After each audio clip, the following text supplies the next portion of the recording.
देखो बेटा, in the last class we have discussed lots of questions, around 20 questions हमारे हो गए थे। ठीक है, जिसमें मैंने आपको बताया था कि किस किस टाइप के क्वेश्चन आपसे पूछे जा सकते हैं और आपको उनको कैसे अटेम्प्ट करना है। ठीक है, तो आज हम लोग उसी को आगे बढ़ाते हैं। देखो, जैसे कि बेटा ये क्वेश्चन है आपके सामने। इस क्वेश्चन में आपसे कह रहा है compare to Puri the vapour pressure of water at Delhi. बेटा, वेपर प्रेशर वाटर का दिल्ली में और पुरी में कंपैरेटिवली लेस होगा या मोर होगा या इक्वल होगा या कुछ भी नहीं होगा। आपके हिसाब से क्या आंसर होना चाहिए इसका? Compare to Puri the vapour pressure of Delhi. ठीक है, वो क्या जानना चाह रहा है आपसे? इसमें क्या जानना चाह रहा है बेटा? पूरी क्या है? बेटा ये कह रहा है कि वेपर प्रेशर, अब वेपर प्रेशर के बारे में अगर हम लोग बात करें, ठीक है, तो वेपर प्रेशर जो है वो बेटा हमारे पास डायरेक्टली प्रोपोर्शनल होता है टेम्परेचर के। ठीक है, एक तो ये बात होती है। दूसरी बात, वेपर प्रेशर इनवर्सली प्रोपोर्शनल होता है। मॉर्निंग वाली ही क्लास में मैंने आपको बताया था, फोर्स ऑफ अट्रैक्शन के वेपर प्रेशर इनवर्सली प्रोपोर्शनल होता है फोर्स ऑफ अट्रैक्शन के। अगर फोर्स ऑफ अट्रैक्शन बढ़ेगा तो वेपर प्रेशर डिक्रीज होगा। और हम जानते हैं कि दिल्ली के अंदर वाटर जो है वो दिल्ली के अंदर पॉल्यूशन ज्यादा है, तो दिल्ली के अंदर वाटर जो है कंपैरेटिवली, वो दिल्ली के अंदर जो वाटर होगा उसके अंदर बेटा क्या होगा, इम्प्योरिटीज ज्यादा होंगी। अगर इम्प्योरिटीज ज्यादा होंगी तो क्या होगा बेटा, फोर्स ऑफ अट्रैक्शन क्या बढ़ेगा, बढ़ जाएगा। और अगर फोर्स ऑफ अट्रैक्शन बढ़ेगा तो वेपर प्रेशर क्या हो जाएगा बेटा, डिक्रीज हो जाएगा। ठीक है, तो ये इसका आंसर था। Take the screenshot of this page कि compare to Puri the vapour pressure of the water at Delhi. Delhi में हमारे पास वेपर प्रेशर जो होगा वो क्या हो जाएगा बेटा, दिल्ली का वेपर प्रेशर। अगर दिल्ली की बात करना चाह रहा है तो बेटा वो बस इसमें ना एक इंफॉर्मेशन थी कि वो ये कहना चाह रहे थे कि वाटर के अंदर इम्प्योरिटीज अगर मिल जाएंगी तो वेपर प्रेशर कंपैरेटिवली क्या हो जाएगा, वो डिक्रीज हो जाएगा due to increase of force of attraction. ठीक है, नेक्स्ट क्वेश्चन देखिए बेटा। नेक्स्ट सर क्वेश्चन में क्या रहा है? हाँ, सर वो वाला एक बार फिर से समझा दीजिए, कट हो गया था। देखो ये क्वेश्चन था कि compare to Puri the vapour pressure of water at Delhi. ठीक है, तो दिल्ली में कह रहा है कि वाटर का जो वेपर प्रेशर होगा वो पुरी के कंपैरेटिवली ज्यादा होगा, बराबर होगा या लेस होगा। ठीक है, तो इसमें मैं आपको ये बता रहा हूँ बेटा कि कंपैरेटिवली क्योंकि बात चल रही है और हमें पता है कि वाटर का जो पॉल्यूटेंट लेवल होगा वो दिल्ली में ज्यादा होगा, यानी कि दिल्ली के अंदर हमारे पास ज्यादा पॉल्यूटेड वाटर होगा, यानी कि उसमें इम्प्योरिटीज ज्यादा होंगी। और अगर इम्प्योरिटीज बढ़ रही है वाटर की तो बेटा उसका वेपर प्रेशर क्या हो जाएगा, डिक्रीज हो जाएगा। क्योंकि इम्प्योरिटीज क्या करेंगी, इम्प्योरिटीज बच्चों क्या करेंगी यहाँ पर, वो इम्प्योरिटीज इंटरेक्ट कर जाएंगी वाटर से, यानी कि फोर्स ऑफ अट्रैक्शन जो होगा मॉलिक्यूल्स का वो बढ़ जाएगा। और अगर फोर्स ऑफ अट्रैक्शन बढ़ा तो वेपर प्रेशर डिक्रीज हो जाएगा।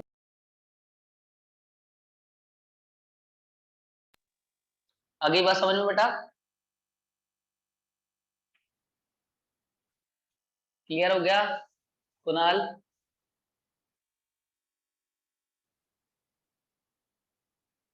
नेक्स्ट देखो बेटा, नेक्स्ट क्वेश्चन में कह रहा है sample of hard water was found to contain 40 milligram of magnesium sulphate in 10 KG of a sample. और आपको पता करना है कि the parts per million of magnesium sulphate in the sample. हमें बेसिकली पीपीएम का वैल्यू निकालना है, पार्ट्स पर मिलियन। ठीक है, तो पार्ट पर मिलियन का बेटा फॉर्मूला क्या होता है, पार्ट पर मिलियन पीपीएम की अगर बात करें ये होता है वेट ऑफ सॉल्यूट, ठीक है, अपॉन वेट ऑफ सॉल्यूशन। ठीक है, और हमारे पास इनटू में होता है 10 टू द पावर 6, यही होता है। ठीक है, अब पार्ट पर मिलियन हमें निकालना है। मैग्नीशियम सल्फेट के sample of hot water was found to contain 40 milligram in 10 KG of sample. तो यहाँ पर यूनिट अपने को सेम रखना पड़ेगी। ठीक है, 40 मिलीग्राम है, इसको 10 की पावर -3 से मल्टीप्लीकेशन कर दो upon weight of solution. Weight of solution बेटा 10 केजी, 10 केजी का मतलब 10 की पावर 3 से मल्टीप्लीकेशन करेंगे तो ग्राम में कन्वर्ट हो जाएगा, मल्टीप्लाइड बाय 10 की पावर 6।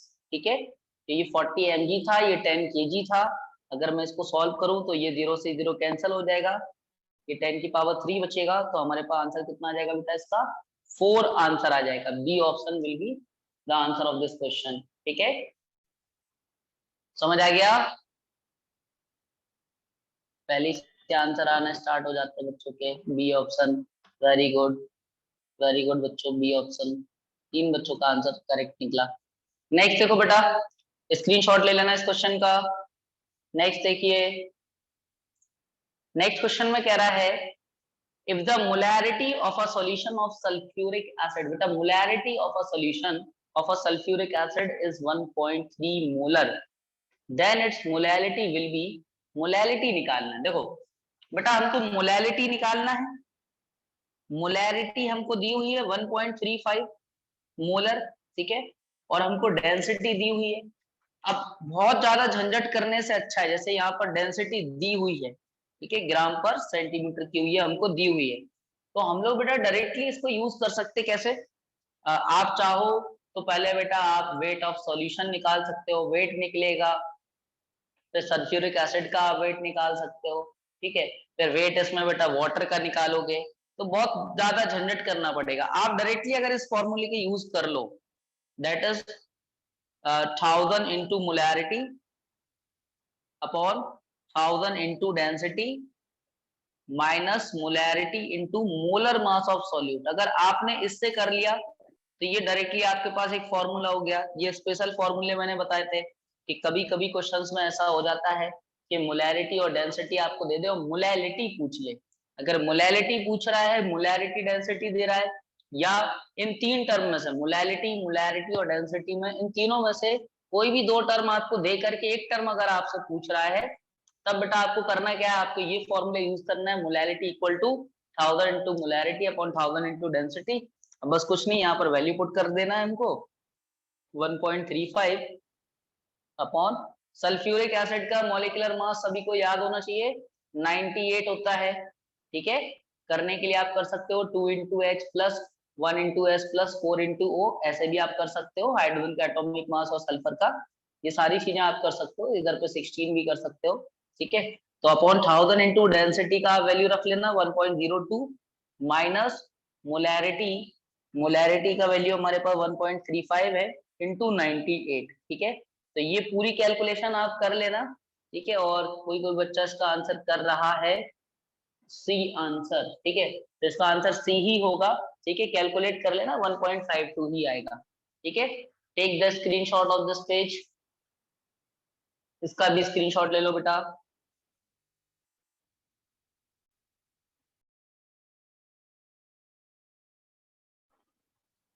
नेक्स्ट देखो बेटा,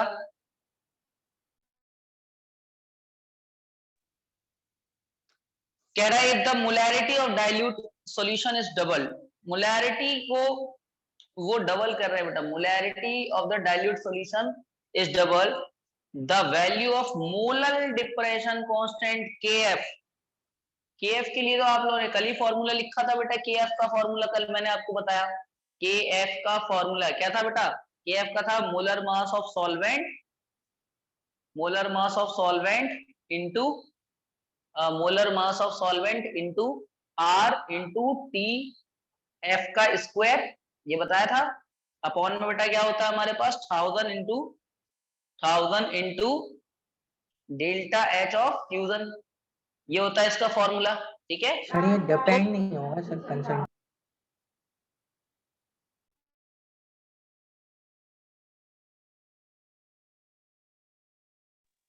क्या बोल रहे हो कुणाल, क्या कह रहे हो बेटा? सर ये कंसंट्रेशन पर डिपेंड नहीं होगा ना? कंसंट्रेशन पर हाँ डिपेंड नहीं करेगा। केएफ जो है वो मोलैरिटी से उसका कोई लेना देना नहीं होगा, इसका आंसर आएगा अनचेंज, बिकॉज केएफ के अंदर मोलैरिटी का कोई लेना देना नहीं है। मोलर मास चेंज हो रहा होता तो अलग बात होती, या आपके पास डेल्टा एच ऑफ फ्यूजन ये सब टर्म यूज कर रहा होता तो आप बोल सकते थे, बट चाहे मोलैरिटी कुछ भी करते रहो, केएफ इंडिपेंडेंट है मोलैरिटी से, दैट्स वाई इसका आंसर आएगा कि केएफ जितना पहले था उतना ही बाद में रहेगा, ये चेंज नहीं होने वाला, ठीक है, ये चेंज नहीं होगा। इसका भी स्क्रीनशॉट ले लो। नेक्स्ट देखो बेटा, नेक्स्ट क्वेश्चन में बेटा आपसे कह रहा है when dry grapes are raisins are placed in water then they swell due to, क्या होगा बेटा इसका आंसर? ऑस्मोसिस, डिफ्यूजन, अनचेंज और एब्जॉर्प्शन। एब्जॉर्प्शन। क्या होगा इसका? कौन सा प्रोसेस होता है बेटा? ऑस्मोसिस, ओनली ऑस्मोसिस प्रोसेस होता है बेटा, ऑस्मोसिस प्रोसेस। ठीक है, ना ही एब्जॉर्प्शन वर्ड याद रखना है, ना डिफ्यूजन, ये कोई वर्ड यूज नहीं होते हैं। याद रखना कोई भी चीज श्रिंक हो जाए, कोई भी चीज स्वेल हो जाए, वो एक ही वजह से हुई होगी, ऑस्मोसिस प्रोसेस से। ठीक है, ऑस्मोसिस में क्या होता है, एक कंसंट्रेशन वाली चीज दूसरे मतलब कंसंट्रेशन तक पहुंचती है through a semi permeable membrane. ठीक है, तो ये आपको याद रखना पड़ेगा कि ऑस्मोसिस प्रोसेस यहाँ पर होगा।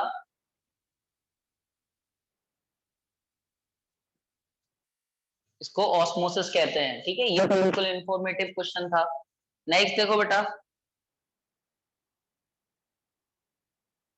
नेक्स्ट क्वेश्चन है the mixture that firms, the mixture that firms, ये फ्रॉम वर्ड नहीं होगा बेटा, द फॉर्म होगा, इसको करेक्ट कर लेना, द मिक्सचर दैट फॉर्म्स।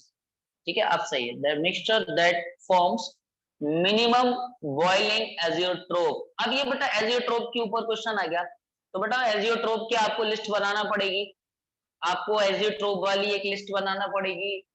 यहाँ पर नॉर्मल हेक्सेन एसिटेन जो है बेटा हमारे पास मिनिमम बॉइलिंग दिखाता है। ठीक है,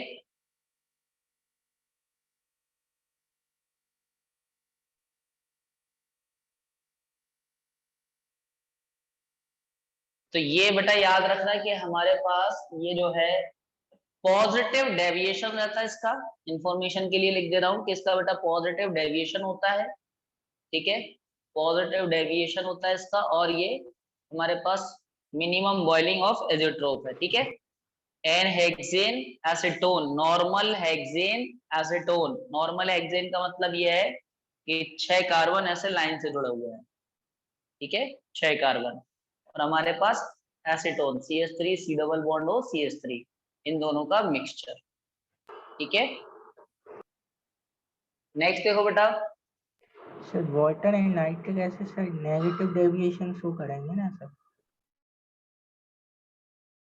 मिनिमम पूछना है। बेटा ये वाटर नाइट्रिक एसिड भी करते हैं, बट याद रखना कि मिनिमम वर्ड यूज कर रहा है, तो मिनिमम हमारे पास होता है नॉर्मल हेक्सेन एसीटोन के मिक्सचर का।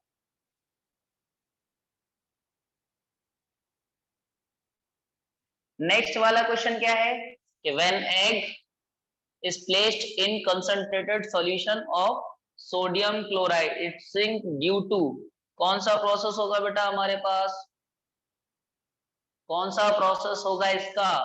आंसर आना स्टार्ट हो गए। एक्सोऑस्मोसिस, एक्सोऑस्मोसिस होगा बेटा।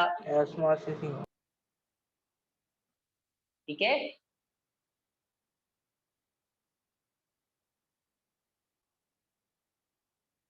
यहाँ पर जब आप सोडियम क्लोराइड यानी कि आप ब्राइन सॉल्यूशन या सेलाइन सॉल्यूशन के अंदर जब आप एग को डालोगे, तो ये हमारे पास जो सॉल्यूशन है ये हाइपरटोनिक की तरह वर्क करेगा, हाइपरटोनिक की तरह वर्क करेगा, इसलिए ये बेटा हमारे पास कहलाएगा एक्सोऑस्मोसिस। ठीक है, क्योंकि ये जो है हमारे पास लॉस कर देगा एग वाटर का, ठीक है, टू द सराउंडिंग एनवायरनमेंट। ठीक है, ये आपके पास लॉस ऑफ वाटर कर देगा एग, दैट्स व्हाई ये आपके पास एक्सो है, अदरवाइज ये एंडो हो जाता। नेक्स्ट देखो बेटा, कह रहा है when non volatile solute it is dissolve in water. ठीक है, इज डिसॉल्व इन वाटर, ये इज वर्ड है। ठीक है, ये इज है, is dissolve in water, what will happen, क्या होगा? द बॉइलिंग पॉइंट इंक्रीज, बिल्कुल सही बात है।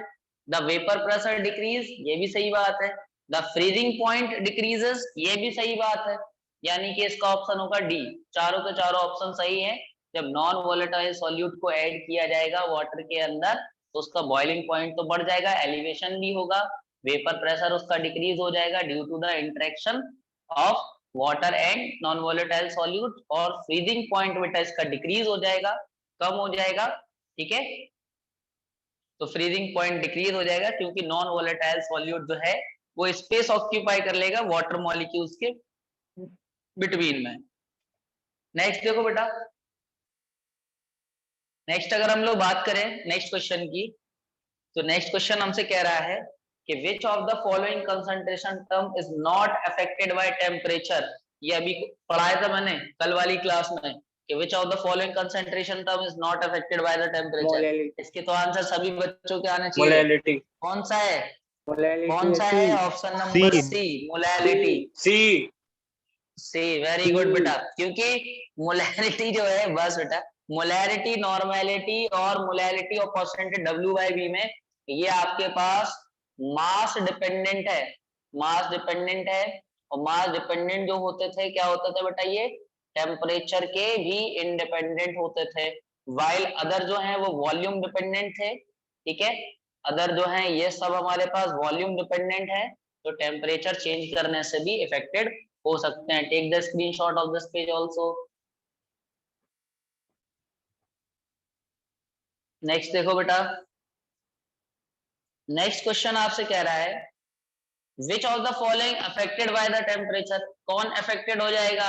अब कौन अफेक्टेड हो जाएगा? मोलैरिटी होगा, all of this, molarity, normality and percentage W by V all will be, हाँ सही आंसर है डी, ठीक है, सबके सब हो जाएंगे क्योंकि all are from volume dependent quantity, ये सारे के सारे वॉल्यूम डिपेंडेंट है, और वॉल्यूम डिपेंडेंट क्वांटिटी जो है वो टेम्परेचर चेंज करने से चेंज हो जाते हैं। Take the screenshot of this page.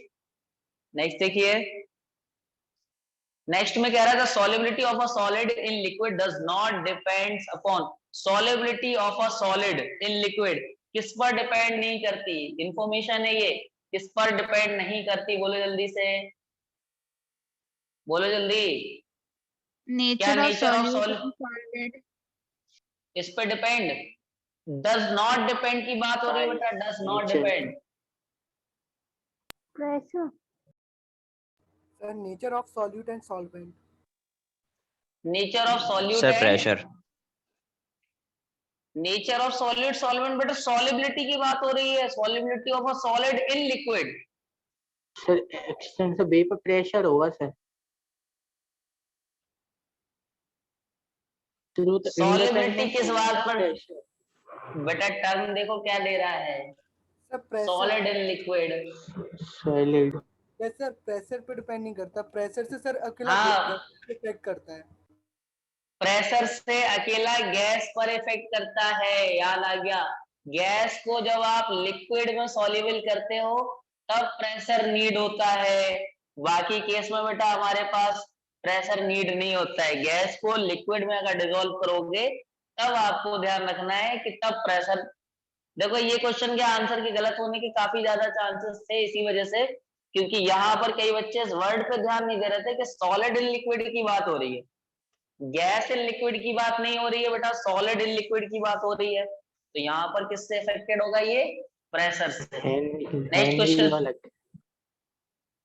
Next question देखो बेटा, नेक्स्ट क्वेश्चन में कह रहा है 5.85 gram of sodium chloride is dissolve in 90 gram of water, the mole fraction of the solute. अब इसके लिए तो बेटा आपको वेट दिया हुआ है सॉल्यूट का, वेट आपको कितना दिया हुआ है बेटा? 5.85 ग्राम, ठीक है, इतना दिया हुआ है। तो मोल्स ऑफ सॉल्यूट बताओ कितने होंगे?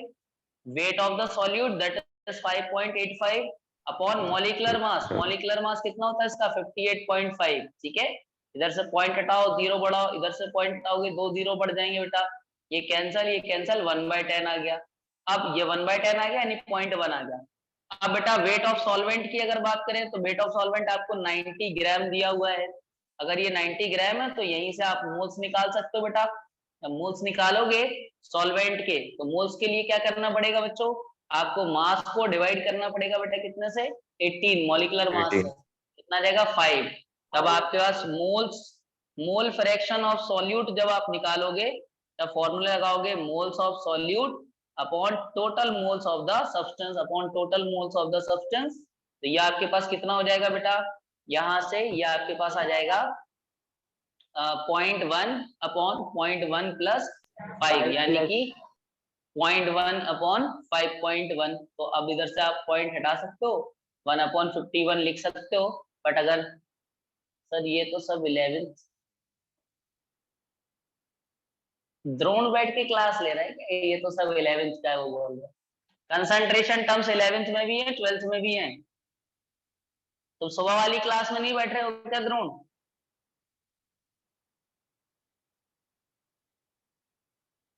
सिलेबस ही नहीं पता होगा इनको तो कि क्या आ रहा है क्या नहीं।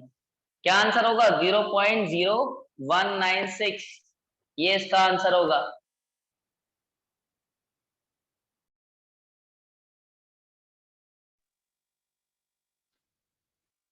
स्क्रीनशॉट ले लो इसका।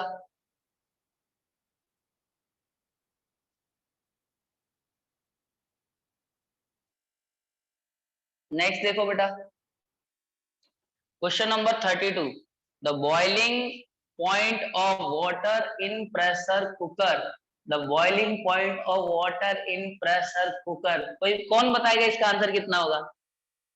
प्रेशर कुकर में बेटा बॉइलिंग पॉइंट क्या होगा? कम होगा, बराबर होगा, ज्यादा होगा, क्या सर होगा? अबव होगा sir, above 100 degree sir Celsius.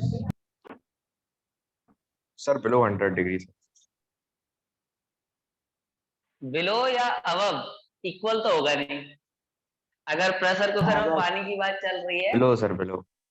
above. Above होता सर। अबव अबव दो लोग बोल रहे हैं अबव, एक बच्चा बिलो भी कह रहा है, और भी आंसर आ रहे हैं। क्योंकि सर आंसर 100 बी पे आ तो रहा सर वो है। बॉयल होना चालू होगा ना। हाँ, सुबह वाली क्लास की रिकॉर्डिंग भेज देंगे, सारी बातें इधर ही कर लिया करो क्लास में ही, यही सब बातें रिकॉर्डिंग में भी आती हैं। फिर आंसर बोलो, अबव बिलो। तो डी वाला होगा। None of the above, D नहीं होगा बेटा, बी होगा। बेटा प्रेशर कुकर के अंदर जो है स्टीम बनता है, ठीक है, जो कि इंक्रीज कर देता है प्रेशर ऑफ द पॉट, मतलब कि जिसके जो पूरा कंटेनर है उसके प्रेशर को इंक्रीज कर देता है, ठीक है। दैट्स व्हाई बॉइलिंग पॉइंट जो है वो बढ़ जाता है।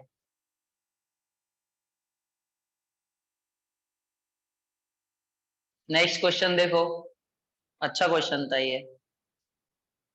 The molarity of water, directly molarity पूछ रहा है। The molarity of water is information, the molarity of the water, water के लिए अब मोलैरिटी निकालना है। अब इसके अंदर तो कुछ डेटा दिया नहीं है, आंसर बच्चों के आ गए 55.5। द मोलैरिटी ऑफ वाटर, देखो बेटा यहाँ पर वाटर की बात चल रही है। अगर वाटर की बात चल रही है तो वाटर में आप समझ गए होंगे कि H2O जो हमारे पास होता है,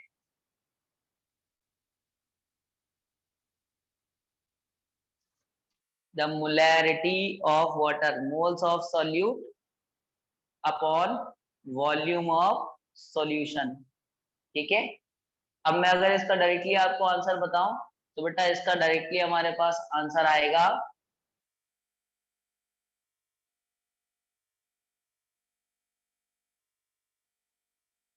मोल्स निकालना पड़ेंगे पहले तो हमको। 5 आएगा। मोल्स अगर निकालेंगे, देखो मोल्स, मोल्स कैसे निकालेंगे? 55.5 आ रहा है सर। 55.5 तो आ रहा है मोलैरिटी। तो मोलैरिटी निकालने के लिए आपको number of moles upon volume of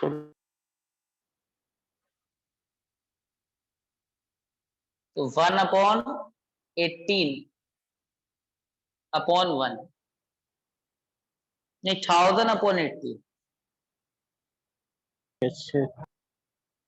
देखो 1000/18 कैसे लिख रहा है ये समझ लो। 1000/18 एक्चुअली ना यहाँ पर अपन एक नया कॉन्सेप्ट, मतलब नया क्या, एक कॉन्सेप्ट ये लगा रहे हैं कि वाटर को अपन प्योर वाटर मान के चल रहे हैं कि केवल प्योर वाटर है।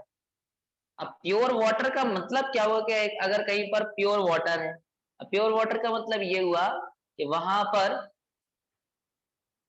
1 लीटर वाटर पड़ा हुआ है, ठीक है, 1 लीटर वाटर पड़ा हुआ है, और वाटर की डेंसिटी अपन जानते हैं, ठीक है। वाटर की डेंसिटी अपन जानते हैं 1 ग्राम पर लीटर होती है, ठीक है। तो वाटर को अगर अपन 1 लीटर के हिसाब से मान लें कि 1 लीटर में केवल H2O ही H2O होगा, तो मोल्स बेटा 1 लीटर के हिसाब से केवल H2O के ही मोल्स होंगे उसमें। कॉन्सेप्ट फिर से समझो, मैंने क्या माना कि वाटर जो है वो प्योर वाटर है, यानी कि केवल वहां पर H2O के मॉलिक्यूल्स पड़े हैं या H2O ही पड़ा है। इसका मतलब क्या हुआ कि अगर मैं 1 लीटर सिलेक्ट करता हूं, इट मींस क्या होगा कि वहां पर जो है 1 लीटर के अंदर ओनली H2O के मोल्स पड़े होंगे।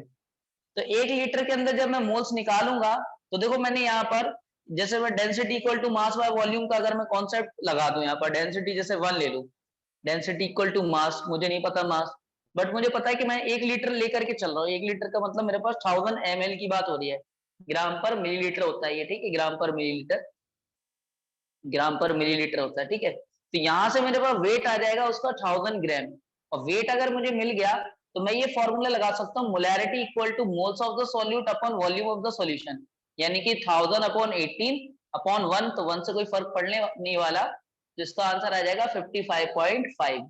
तो इस तरह से ये क्वेश्चन होना था। कई बच्चों ने आंसर बी कर दिया था, बट जो बच्चे कंफ्यूज हो रहे थे, अराउंड 5-6 बच्चों का आंसर बी आ चुका था, ठीक है। तो 33 का स्क्रीनशॉट लेना है, रुको 1 सेकेंड, ये लो 33 वाले का।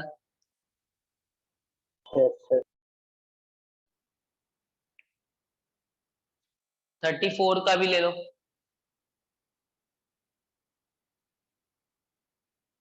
नेक्स्ट देखो 35th क्वेश्चन देखो, कह रहा है which one of the following is a colligative property. कौन सी बेटा हमारे पास कॉलिगेटिव प्रॉपर्टी होगी? Sir the osmotic pressure of salt. The osmotic pressure, 4 ही तो हमारे पास कॉलिगेटिव प्रॉपर्टीज हैं, 4 ही colligative property, osmotic pressure, elevation in boiling point, depression in freezing point, और कौन सी थे बेटा चौथी हमारे पास, relative lowering of vapour pressure. 4 ही कॉलिगेटिव प्रॉपर्टी थी। नेक्स्ट क्वेश्चन देखो, the relative lowering of vapour pressure is equal to the mole fraction of the solute, the law is known as, कौन सा लॉ है ये, किस लॉ में आपने प्रूफ किया था? राउल्ट्स लॉ में बेटा, राउल्ट्स लॉ में। आज मॉर्निंग वाली क्लास में प्रूफ भी हुआ था हमारे पास।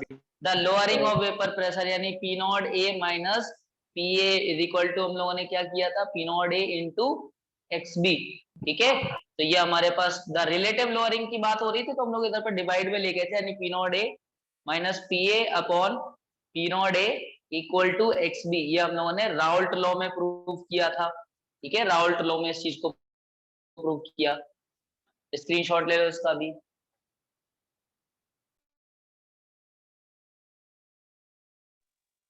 नेक्स्ट देखो, नेक्स्ट क्वेश्चन में कह रहा है आइसोटोनिक सॉल्यूशन। आइसोटोनिक का मतलब क्या होता है?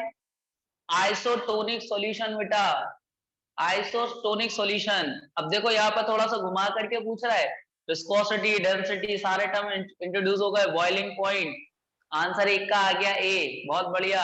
क्या फॉर्मूला था? पाई इज इक्वल टू क्या फॉर्मूला था सर बी होगा, pi is equal to CRT, ये होता है pi is equal to. Isotonic का मतलब क्या होता है? Molar concentration concentration.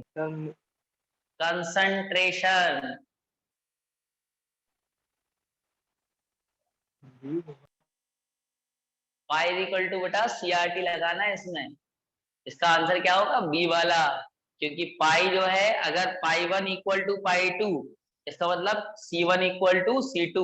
क्यों? आइसोटोनिक का मतलब ही होता है कि हमारे पास दोनों के दोनों प्रेशर क्या होंगे? सेम रहे होंगे। अगर ऑस्मोटिक प्रेशर सेम रहे होंगे तभी हमारे पास ये किसके बराबर आएगा? C1 इक्वल टू C2, ठीक है। चलो जिनके भी आंसर जिन बच्चों ने दिए थे सारे सही निकले। नेक्स्ट देखो बेटा क्वेश्चन, नेक्स्ट क्वेश्चन है, कह रहा है if 18 gram of glucose is present in 1000 gram of solvent the solution will be. 18 gram of glucose is present, molarity और मोलैलिटी दोनों टर्म दे दिए, 1000 ग्राम ऑफ सॉल्वेंट। अब इस क्वेश्चन के अंदर ना, अगर मैं बात करूं ना तो ये दो ऑप्शन तो मैं सीधे काट दूंगा। रीजन क्या है, दोनों वेट वेट दे रहा है। अब वेट ही वेट दे रहा है तो मोलैरिटी में तो वॉल्यूम चाहिए हमको, तो सीधे सीधे मैं मोलैरिटी ही निकालता हूँ, मोल्स ऑफ द सॉल्यूट, ठीक है, upon weight of the solvent, ये होता है। तो मोल्स ऑफ द सॉल्यूट यानी कि 18 ग्राम अपॉन 180, ग्लूकोज की बात हो रही है, 0.1 C6H12O6, इसका मॉलिक्यूलर मास आपको पता होना चाहिए 180, अपॉन में बेटा टोटल कितना, 1000 ग्राम ही है, मतलब कि 1 kg, ठीक है, तो 0.1 आ जाएगा इसका आंसर, ठीक है। Weight of solvent in kg रखना होता है इसमें, तो यहाँ पर बेटा आपके पास 1/10 बोले तो 0.1 इसका आंसर। 37th क्वेश्चन दिखा दे, 37th देख लो।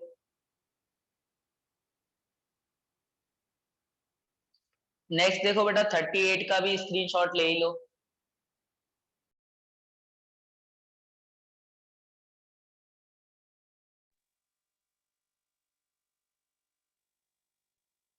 नेक्स्ट देखो 39 में कह रहा है at constant temperature the osmotic pressure of a solution, sir osmotic pressure of a solution, directly a pi is equal proportional to to क्या द था, concentration. CRT, pi is equal to CRT, pi is equal to CRT, तो हमारे पास पहला वाला option हो गया A. अभी बताया pi is equal to CRT के अकॉर्डिंग हमारे पास ए वाला ऑप्शन हो गया। नेक्स्ट क्वेश्चन देखो बच्चे, इसका स्क्रीनशॉट ले लो। नेक्स्ट क्वेश्चन देखो, नेक्स्ट क्वेश्चन में आपसे कह रहा है when a non volatile solute is dissolve in a pure solvent, एक नॉन वोलेटाइल सॉल्यूट को डिसॉल्व कर रहे हो प्योर सॉल्वेंट में, ठीक है, freezing point of the solution decreased, increased, boiling point, अच्छा बॉइलिंग पॉइंट में वर्ड ही नहीं लिख पाया, बॉइलिंग पॉइंट इज डिक्रीज्ड कहना चाह रहा है, ये डिक्रीज्ड वर्ड लिखा है, डिक्रीज्ड, ठीक है, ये डिक्रीज्ड वर्ड लिखा है, मुझसे भी सही नहीं लिखा, रुको, डिक्रीज्ड, ठीक है, डिक्रीज्ड, ठीक है। तो फ्रीजिंग पॉइंट बेटा क्या होगा इसका, फ्रीजिंग पॉइंट अगर डिक्रीज होता है, फ्रीजिंग लोअर हो पॉइंट कम जाएगा हो सर, जाता है डिक्रीज और लोअर हो जाता है, जिसको अपन डिप्रेशन इन फ्रीजिंग पॉइंट कहते हैं। It is depression in freezing point, depression. हाँ, कोई बच्चा कुछ पूछ रहा है क्या, इसका स्क्रीनशॉट ले लो।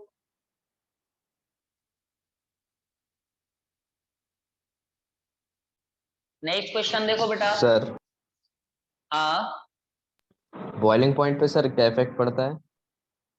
बॉइलिंग पॉइंट बढ़ जाता है, फ्रीजिंग पॉइंट कम हो जाता है, कॉलिगेटिव प्रॉपर्टी है दो, depression in freezing point, elevation in boiling point, ठीक है। और नॉन वोलेटाइल सॉल्यूट ऐड करने पे ही होता है, क्योंकि इंटरेक्ट करते हैं पार्टिकल्स सॉल्वेंट के साथ, तो उसका बॉइलिंग पॉइंट जो है बढ़ा देते हैं और फ्रीजिंग पॉइंट को कम कर देते हैं। Which one is सर इसका डी which हो one of the जाएगा, following is not the D होगा colligative sir, property? None of D, Relative lowering of vapor pressure, D elevation, होगा, डी osmotic। इसका बेटा हमारे पास डी ऑप्शन डी। होगा, सभी बच्चों के आंसर आ गए थे, ऑल आर colligative property। शाबाश बच्चों, ऑल आर colligative property। एक और हमारे पास colligative property होती है डिप्रेशन इन फ्रीजिंग पॉइंट, जो नहीं लिखी गई यहाँ पर, ठीक है। चलिए इसका स्क्रीनशॉट ले लीजिए। नेक्स्ट क्वेश्चन देखिए, नेक्स्ट क्वेश्चन में कह रहा है osmotic pressure of a sugar solution 24 degree Celsius पर 2.5 एटीएम में कंसंट्रेशन निकालना, मतलब पाई का वैल्यू दे रहा है, पाई इक्वल टू लगा देंगे हम लोग सीआरटी लगा दे, पाई का वैल्यू 2.5 है, कंसंट्रेशन तो अपने को निकालना ही है, आर का वैल्यू 0.0821 रख दे, टेम्परेचर केल्विन में रखना पड़ेगा, कितना है 24, टेम्परेचर 24 है तो 273 अगर इसमें ऐड करेंगे तो इट विल बी 297, तो इसको 297 कर देंगे, तो यहाँ से C इक्वल टू आ जाएगा 2.5 अपॉन 0.0821 इंटू 297, ठीक है, ऑप्शन नंबर डी। चलो ठीक है, तो डी लगा दे रहे हैं, आप लोग कर लेना इसमें कैलकुलेशन, ठीक है, 0.1025 के आसपास, ठीक है।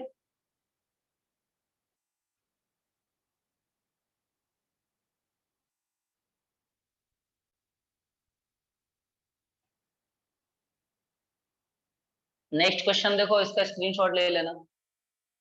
नेक्स्ट क्वेश्चन देखो, नेक्स्ट क्वेश्चन में कह रहा है बेटा आपसे कि elevation of boiling point was, मतलब एलिवेशन का वैल्यू दे रहा है, डेल्टा टी भी आपको दे रहा है, दैट इज 0.52 डिग्री सेल्सियस। ठीक है, ये आपको डेल्टा टीबी का वैल्यू दे रहा है। ठीक है, और आपसे कह रहा है when 6 gram of a compound X was dissolved in 100 gram of water, okay, molecular weight of X, molecular weight निकालना है, Kb का वैल्यू भी दे रहा है, delta TB equal to, concept लगाओ बेटा, delta TB is equal to Kb into molality. अगर मैं ये लगा देता हूँ तो मेरे पास मोलैलिटी को मैं लिख सकता हूँ moles of solute upon weight of solvent, moles of solute upon weight of solvent. अच्छा, मैं अगर इसमें मोल्स ऑफ सॉल्यूट की जगह मैं बोल दूं weight of solute upon molecular mass of the solute upon weight of solvent. ठीक है, तो अगर मैं चाहूं तो इसको इससे मल्टीप्लिकेशन करके लिख सकता हूं weight of solute upon molecular mass into weight of solvent में लिख सकता हूं। ठीक है, तो यहाँ पर डेल्टा टीवी का वैल्यू क्या बेटा, 2000। यहाँ पर ये आपके पास 0.52, ये भी सेम ही दे रहा है 0.52। ठीक है, इनटू हाँ weight of solute, weight of solute बेटा आपके पास कितना, वेट ऑफ सॉल्यूट 6 ग्राम। ठीक है, अपॉन हाँ weight sorry molecular mass x जिसको निकालना ही है, वेट ऑफ सॉल्वेंट 100 अपॉन 1000 करना पड़ेगा, ग्राम में है क्योंकि, तो ये 1000 ऊपर चला जाएगा, ये जगह 0.52, ये कैंसिल ही कर दूंगा मैं, 0.52 into 6 into 1000 upon x into 100। अब कैलकुलेट करना इजी रहेगा अपने लिए। ठीक है, ये 100 है तो ये दोनों जीरो तो कैंसिल कर दो, 0.52 से 0.52 कैंसिल, x इक्वल टू 60 आ जाएगा बेटा हमारे पास, x इज इक्वल टू 60। ठीक है, ये आंसर हो जाएगा बी वाला। एक सेकंड, ये स्क्रीनशॉट ले लो इसका भी स्क्रीनशॉट ले लो। चलिए लास्ट क्वेश्चन और देख लीजिए आज का। कह रहा है number of moles of the solution at 24 degree Celsius is 2.5 atm. The concentration of the solution, the number of moles of the solution at the number of moles of solution at, ये तो question ही बहुत ज्यादा गलत type है, the number of moles of the solution, ये इसको correct कर रहा हूं मैं, इस क्वेश्चन में करना है the number of moles of solution per liter the solution.